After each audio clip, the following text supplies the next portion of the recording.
नमस्कार मेरी प्यारी बच्चों, स्वागत है आप सभी का आपके अपने YouTube channel the PCM vision में।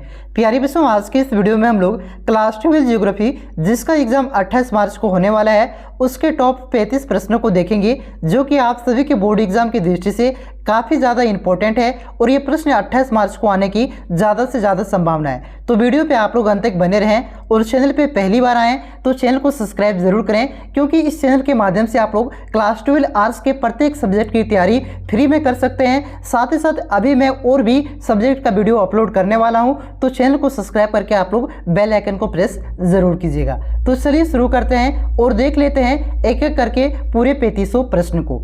तो देखिए, पहला क्वेश्चन है कि मानव भूगोल मानव समाजों और धरातल के बीच संबंधों का संश्लेषित अध्ययन है। यह परिभाषा किस विद्वान के द्वारा दिया गया है? तो ये जो मानव भूगोल की परिभाषा है, ये परिभाषा किस विद्वान के द्वारा दिया गया है? तो ये आपका फ्रेडरिक रेटजेल के द्वारा दिया गया है। तो इस क्वेश्चन का राइट आंसर हो जाएगा रेटजेल, यानी कि ऑप्शन नंबर ख।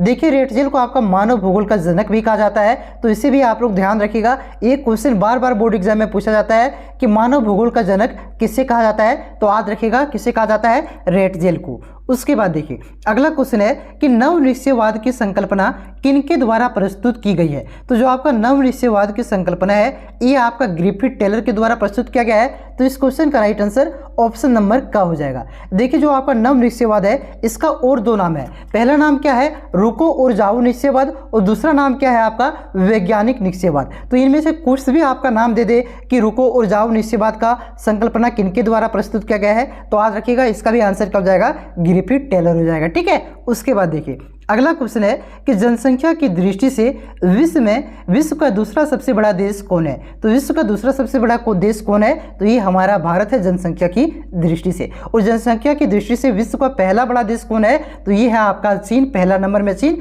और भारत आपका दूसरा नंबर में आता है। उसके बाद देखिए, उसके बाद अगला क्वेश्चन है बच्चों कि किस विद्वान ने अपने सिद्धांत में कहा था कि लोगों की संख्या खाद्य आपूर्ति की अपेक्षा अधिक तेजी से बढ़ेगी? तो जो आपका थॉमस माल्थस है ना, इन्होंने ही अपने सिद्धांत में कहा था कि जो लोगों की संख्या है वो खाद्य आपूर्ति की अपेक्षा अधिक तेजी से बढ़ेगी। तो इस क्वेश्चन का राइट आंसर हो जाएगा ऑप्शन नंबर घ, थॉमस माल्थस। और ये थॉमस माल्थस ने अपने इस सिद्धांत को कब प्रस्तुत किया था? तो याद रखिएगा 1798 में। ठीक है, लेकिन यहाँ पे मिस प्रिंट होकर के 1778 लिखा हुआ है, इसे आप लोग सुधार लीजिएगा। उसके बाद देखिए, अगला क्वेश्चन है कि निम्नलिखित में से कौन सा एक विरल जनसंख्या वाला क्षेत्र नहीं है? विरल का मतलब क्या होता है, कम। तो कम जनसंख्या वाला कौन सा क्षेत्र नहीं है? तो जो आपका दक्षिण पूर्वी एशिया है, ये आपका कम जनसंख्या वाला क्षेत्र नहीं है, ज़्यादा जनसंख्या वाला क्षेत्र है। ज़्यादा को क्या कहा जाता है? तो याद रखिएगा सघन। क्या कहा जाता है? सघन। जो आपका ये दक्षिण पूर्वी एशिया है, ये आपका सघन जनसंख्या वाला क्षेत्र है। ठीक है। और इसी में आपका जो भारत, चीन, पाकिस्तान है, इसी में आता है, और इसी में आपका लगभग पूरे विश्व का 46% जनसंख्या निवास करता है। क्योंकि जो आपका चीन है विश्व में आपकी जनसंख्या की दृष्टि से पहला नंबर में आता है, भारत है आपका दूसरा नंबर में आता है, और ये दोनों आपका दक्षिण पूर्वी एशियाई देशों में ही आता है। ठीक है। तो इस वजह से इसमें लगभग 46% विश्व की जनसंख्या निवास करती है। ठीक है। तो इस क्वेश्चन का राइट आंसर हो जाएगा ऑप्शन नंबर का, दक्षिण पूर्वी एशिया। उसके बाद देखिए, अगला क्वेश्चन है कि निम्नलिखित में से कौन सा एक प्रतिकर्ष कारक नहीं है? प्रतिकर्ष का मतलब क्या होता है, नेगेटिव कारक। तो कौन सा नेगेटिव कारक नहीं है? तो जो आपका शैक्षणिक सुविधाएं हैं, ये आपका नेगेटिव कारक नहीं है। तो इस क्वेश्चन का राइट आंसर ऑप्शन नंबर घ हो जाएगा। देखिए, प्रतिकर्ष कारक का मतलब क्या होता है कि वह कारक जिससे लोगों को पिछले जो आपका निवास करता था, निवास स्थान को छोड़ने के लिए मजबूर करता हो, उसी को क्या कहा जाता है, प्रतिकर्ष कारक। मतलब कि मान लीजिए कोई व्यक्ति आपका गाँव में रह रहा था, ठीक है, ये गाँव में यहाँ पे रह रहा था, लेकिन यहाँ पे उसे क्या हुआ, पैसा नहीं कमा पा रहा है, तो क्या क्या शहर चला गया। ठीक है। तो ये जो क्या कारण से शहर गया, तो बेरोजगारी के कारण से गया। तो ये जो बेरोजगारी है, ये क्या है आपका, प्रतिकर्ष कारक है। ठीक है। यानी कि ऐसे कारण जिससे वो क्या हो, जिससे वहाँ पे जहाँ पे वो पहले निवास करता था उसे छोड़ने को मजबूर कर दे, उसी कारण को क्या कहते हैं, प्रतिकर्ष कारक कहते हैं। ठीक है। तो ये जलवायु, चिकित्सा, बेरोजगारी, ये सब क्या है, प्रतिकर्ष कारक है। बाकी बाद शैक्षणिक सुविधाएं क्या है, ये प्रतिकर्ष कारक नहीं है। ठीक है। तो इस क्वेश्चन का राइट आंसर ऑप्शन नंबर घ हो जाएगा।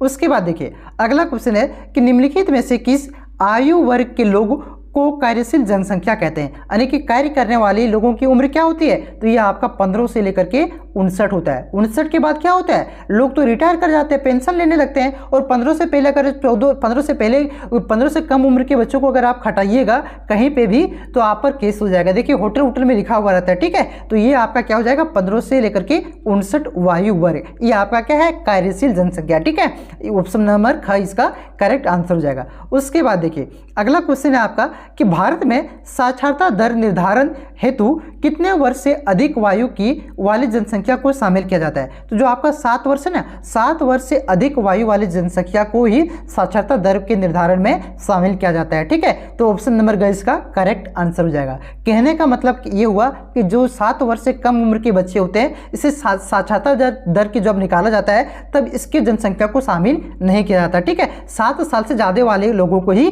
शामिल किया जाता है इसमें। उसके बाद देखिए अगला क्वेश्चन है कि निम्नलिखित में से किस देश की लिंग अनुपात विश्व में सर्वाधिक है। तो जो आपका लेटाविया है ना, इसकी जो लिंग अनुपात है विश्व में सर्वाधिक है, और सबसे कम पूछे तो याद रखिएगा सबसे कम है आपका कतर 2019 के अनुसार। अगर आपका कतर ऑप्शन में नहीं रहे तो संयुक्त अरब अमीरात हो जाएगा, जिसकी जो लिंग अनुपात है वो सबसे कम है, ठीक है। अगर कतर ऑप्शन में रहे तो कतर को ही आपको लगाना है। अगर पूछे कि सबसे कम लिंगानुपात किस देश का है तो कतर का, ठीक है। अगर कतर ऑप्शन में नहीं रहे तो संयुक्त अरब अमीरात। उसके बाद देखिए अगला क्वेश्चन है कि मानव विकास की अवधारणा किस अर्थशास्त्री के द्वारा प्रस्तुत किया गया था। तो जो आपका डॉक्टर महबूब उल हक है ना, इसी के द्वारा आपका मानव विकास की अवधारणा है प्रस्तुत किया गया था, ठीक है। और ये कहाँ के रहने वाले हैं, तो ये आपका पाकिस्तान के रहने वाले हैं, इसे भी आप लोग याद रखिएगा। उसके बाद देखिए अगला क्वेश्चन है कि 1990 ईस्वी में कौन सा संगठन मानव विकास प्रतिवेदन प्रकाशित करता है। तो 1990 से कौन सा संगठन, आपका जो संयुक्त राष्ट्र विकास कार्यक्रम है, यही आपका 1990 से लेकर के अब तक मानव विकास प्रतिवेदन को प्रकाशित करता है, मतलब कि जारी करता है। इसी को शॉर्ट में क्या कहते हैं, तो यूएनडीपी। क्या कहते हैं, यूएनडीपी कहते हैं। यूएनडीपी का मतलब ये हुआ यूनाइटेड नेशन डेवलपमेंट प्रोग्राम, ठीक है। ये आपका यूएनडीपी का फुल फॉर्म हुआ। तो ऑप्शन नंबर ग इसका करेक्ट आंसर होगा। उसके बाद देखिए अगला क्वेश्चन है कि विश्व में किस देश के द्वारा सकल राष्ट्रीय प्रसन्नता यानी कि जीएनएच को देश की प्रगति का आधिकारिक माप घोषित किया है। तो जो आपका भूटान है, इन्होंने ही आपका सकल राष्ट्रीय प्रसन्नता यानी कि जीएनएच को देश की प्रगति का आधिकारिक माप घोषित किया है। तो इस क्वेश्चन का राइट आंसर ऑप्शन नंबर ग हो जाएगा। उसके बाद देखिए अगला क्वेश्चन है कि मानव विकास प्रतिवेदन 2020 के अनुसार भारत का कौन सा स्थान था। तो इसमें कौन सा स्थान था, तो 131वां स्थान था 2020 की रिपोर्ट के अनुसार, यानी कि जो आपका मानव विकास का जो रिपोर्ट निकाला गया 2020 का, उसमें भारत का स्थान कितना था, तो 121वां स्थान था, ठीक है। तो ऑप्शन नंबर ख इसका करेक्ट आंसर होगा। उसके बाद देखिए अगला क्वेश्चन है इनमें से कौन प्राथमिक क्रिया के अंतर्गत आता है। तो जो आपका खनन है ये प्राथमिक क्रिया के अंतर्गत आता है, इसलिए इस क्वेश्चन का राइट आंसर ऑप्शन नंबर ख हो जाएगा। बाकी बात जो आपका उद्योग है, उद्योग का आपका द्वितीय क्षेत्र के अंतर्गत आता है, और सेवा और बैंकिंग आपका तृतीय क्षेत्र के अंतर्गत आता है, इसे आप लोग ध्यान रखिएगा, ठीक है। उसके बाद देखिए अगला क्वेश्चन है कि आदिकालीन निर्वाह कृषि को इंडोनेशिया में किस नाम से जाना जाता है। तो इसे लद्दाख के नाम से जाना जाता है। क्या, इंडोनेशिया में इसे लद्दाख के नाम से जाना जाता है। तो ऑप्शन नंबर ग इसका करेक्ट आंसर हो जाएगा। देखिए जो आपका आदिकालीन निर्वाह कृषि है, इसका प्रत्येक देश में आपका अलग अलग नाम से जाना जाता है, ठीक है। भारत में आपका किस नाम से जाना जाता है, तो भारत में इसे झूम कृषि कहते हैं, तो कहीं कहीं पे आपका स्थानांतरण कृषि कहते हैं, इसे भी आप लोग ध्यान रखिएगा, ठीक है। उसके बाद देखिए अगला क्वेश्चन है कि कौन सी कृषि प्रणाली भारत में यूरोपीय लोगों के द्वारा शुरू किया गया है। तो जो आपका रोपण कृषि प्रणाली है ना, यानी कि जो आपका रबड़ की खेती की जाती है, चाय की खेती की जाती है, तो ये जो आपका रोपण कृषि प्रणाली है यूरोपीय लोग जो आपका ब्रिटिश थे, पुर्तगाली थे, इसी के द्वारा भारत में शुरू किया गया है, ठीक है। तो ऑप्शन नंबर का इसका करेक्ट आंसर होगा। उसके बाद अगला क्वेश्चन है बच्चों कि अंगूर की कृषि किस क्षेत्र की विशेषता है, यानी कि इनमें से कौन से क्षेत्र में अंगूर की कृषि अच्छी होती है, कौन सा क्षेत्र की जलवायु अंगूर की कृषि के लिए अच्छी मानी जाती है। तो जो आपका भूमध्य सागरीय क्षेत्र है ना, इसकी जो जलवायु है अंगूर की कृषि और तो कोई भी रसदार फसल की कृषि के लिए अच्छी मानी जाती है। तो इस क्वेश्चन का राइट आंसर ऑप्शन नंबर ख हो जाएगा, भूमध्य सागरीय क्षेत्र। उसके बाद देखिए अगला क्वेश्चन है कि कौन सा देश पुष्प यानी कि फूल उत्पादन में विशिष्टीकरण रखता है। तो जो आपका नीदरलैंड है ये आपका फूल यानी कि पुष्प उत्पादन में विशिष्टीकरण रखता है। तो ऑप्शन नंबर का इसका करेक्ट आंसर हो जाएगा।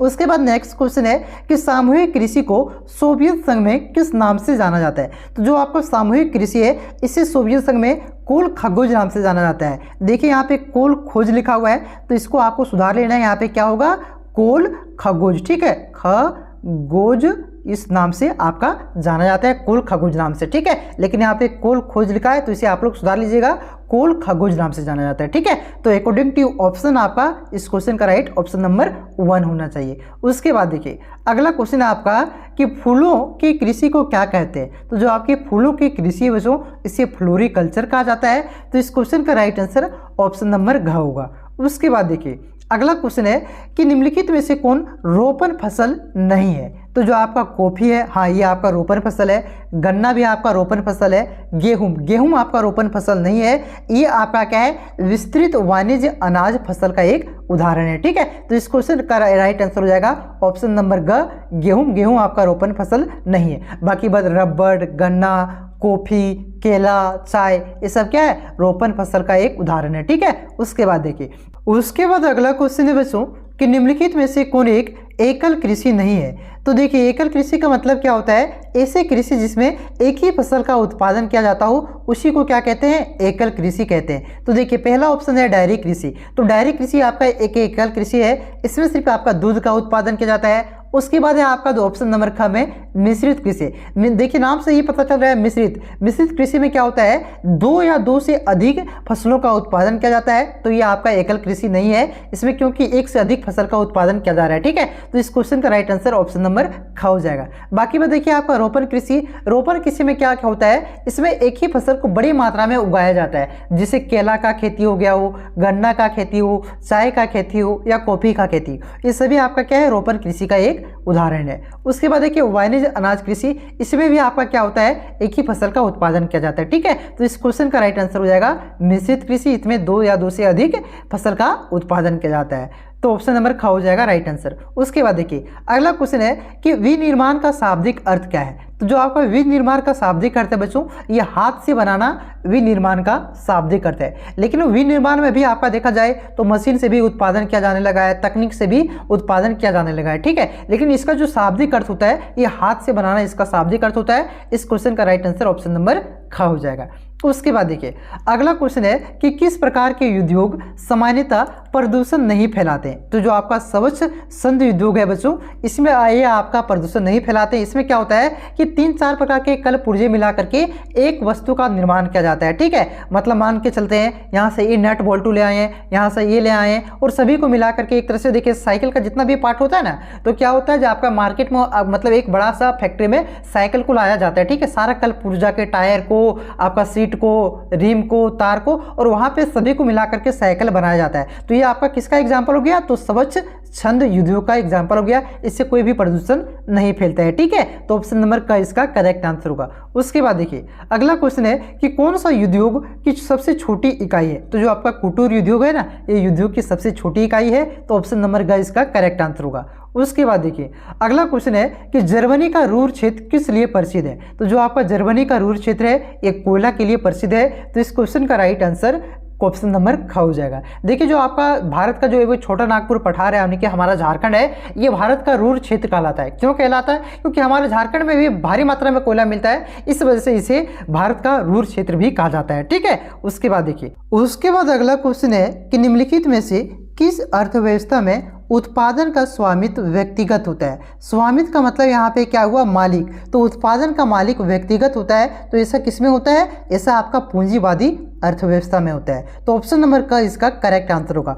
और समाजवादी में क्या होता है, समाजवादी में आपका उत्पादन का मालिक आपका कौन होता है, तो सरकार होता है, ठीक है। और मिश्रित में अर्थव्यवस्था में क्या होता है, इसमें आपका दोनों होता है, उत्पादन का स्वामित्व व्यक्तिगत भी होता है और उत्पादन का स्वामित्व आपका सरकार भी होता है। तो उसको क्या कहते हैं, मिश्रित अर्थव्यवस्था कहते हैं। और जो भारत की जो अर्थव्यवस्था है वो कैसी अर्थव्यवस्था है, मिश्रित अर्थव्यवस्था है, यानी कि यहाँ पे पूंजीवादी भी है और समाजवादी भी है। क्वेश्चन में क्या पूछा है, तो यहाँ पे पूछा है व्यक्तिगत। तो व्यक्तिगत आपका किसमें होता है, तो पूंजीवादी में होता है, ठीक है।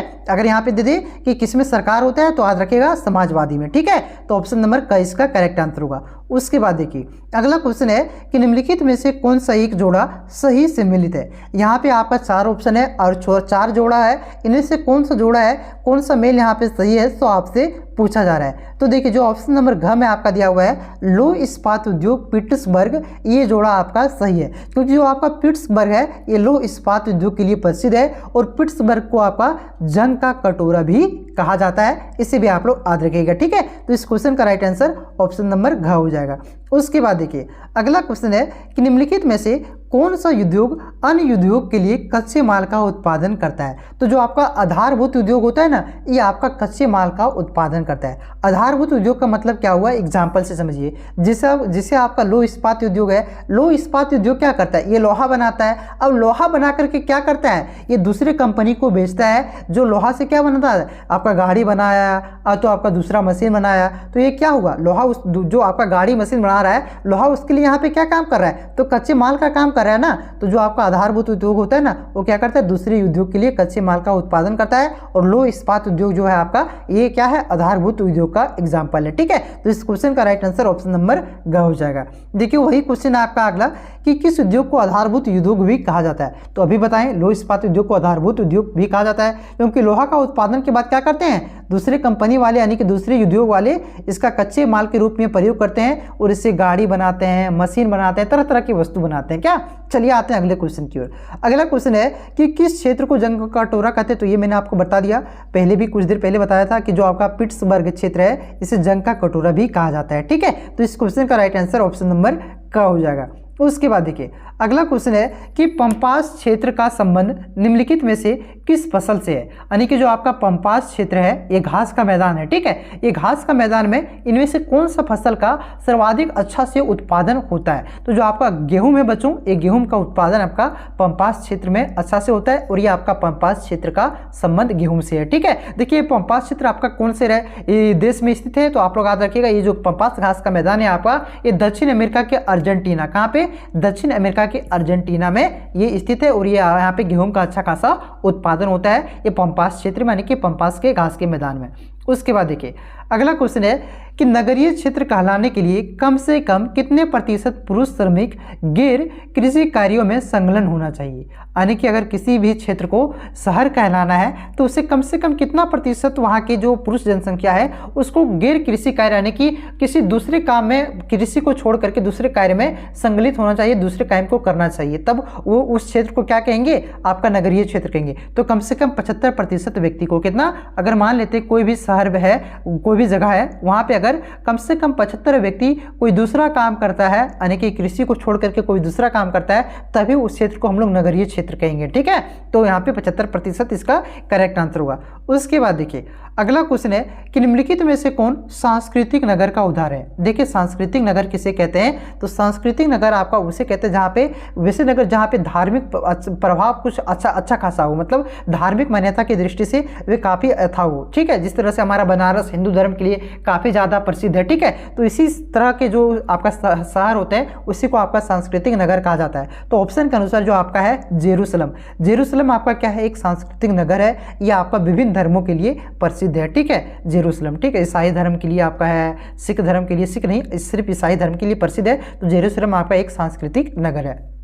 जबकि कैनबरा आपका जो है ये ऑस्ट्रेलिया की राजधानी है, ठीक है। तो ये आपका औद्योगिक नगर है। मैनचेस्टर भी आपका औद्योगिक नगर है और न्यूयॉर्क भी आपका औद्योगिक नगर है। बाकी बात जेरूसलम आपका क्या है, ये सांस्कृतिक नगर है। उसके बाद देखिए अगला क्वेश्चन है कि इथोपिया की राजधानी अदीस अबाब का क्या अर्थ है। जो आपका इथोपिया की राजधानी है अदीस अबाब, इसका अर्थ क्या होता है। तो इसका जो अर्थ होता है बच्चों ये होता है नया पुष्प। नया पुष्प का मतलब क्या हुआ, नया फूल, ठीक है। तो इस क्वेश्चन का राइट आंसर ऑप्शन नंबर का हो जाएगा। तो यहाँ पे मैंने टोटल 35 प्रश्न आपको करवाया। अगर आपको वीडियो अच्छा लगा हो तो वीडियो को लाइक करें और अभी तक आपने चैनल को सब्सक्राइब नहीं किया तो चैनल को सब्सक्राइब जरूर कर लें, क्योंकि इसी प्रकार के और भी वीडियो मैं अपलोड करने वाला हूँ सभी सब्जेक्ट का। पहले आपका हिस्ट्री का अपलोड हो चुका है, ठीक है, जियोग्राफी का भी अपलोड कर दिया और भी कई वीडियो आपका अपलोड होगा, क्योंकि आपका एग्जाम तो अभी तो कम से कम 25 से 30 दिन बाकी है, ठीक है। तो और भी वीडियो अपलोड होगा, उसे आप लोग जरूर देखिएगा। चैनल पर नहीं है तो सब्सक्राइब कर लीजिए, क्योंकि मैं जब भी वीडियो अपलोड करूंगा ताकि आप तक नोटिफिकेशन को पहुंच सके, ठीक है। चलिए मिलते हैं नेक्स्ट वीडियो में, तब तक के लिए जय हिंद, जय भारत, जोहार झारखंड।